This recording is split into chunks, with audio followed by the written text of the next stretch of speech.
ইংরেজি রিডিং শেখার সহজ উপায়। ইংরেজি রিডিং শেখার সহজ উপায়।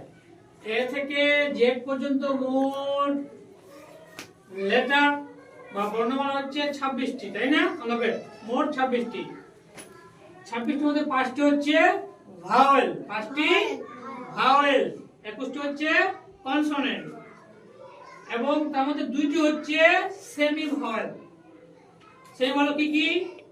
ডাব্লিউ এবং ওয়াই হচ্ছে সেমি ভাওয়েল, বাংলা হচ্ছে অর্ধ স্বরবর্ণ। অর্ধ মানে হচ্ছে অর্ধেক। হ্যাঁ, তাহলে উচ্চারণটা ভাওয়েলের মতো, ডাব্লিউ এবং ওয়াই এর উচ্চারণ ভাওয়েলের মতো, ওই জন্য সেমি ভাওয়েল বলে। তাহলে এবার ভাওয়েল কি কি? এ, ই, আই, ও, ইউ, 5টি। এবার এ আমরা এ বলি না?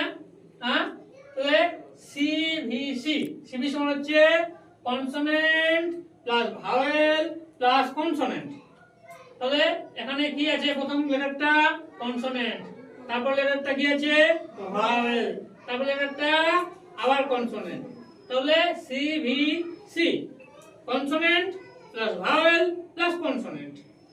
তাহলে এর উচ্চারণটা এ কি আছে? শুধু জো ফালা, জো ফালা আছে না?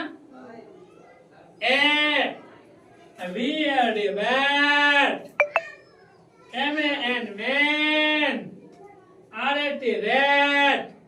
এর উচ্চারণটা এ। R e d red, d e n den, t e n ten.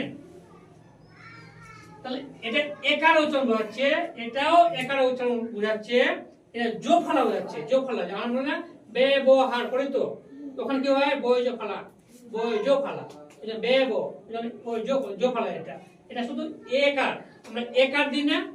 একার দিই তো, এটা তো বলছে একার।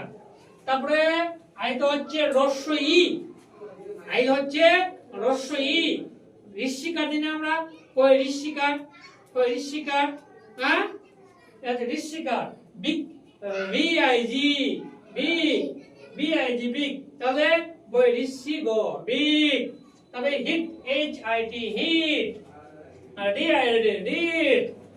ওর উচ্চারণ হচ্ছে ও, ওর উচ্চারণ ও, যেমন সরি ও বলি ও।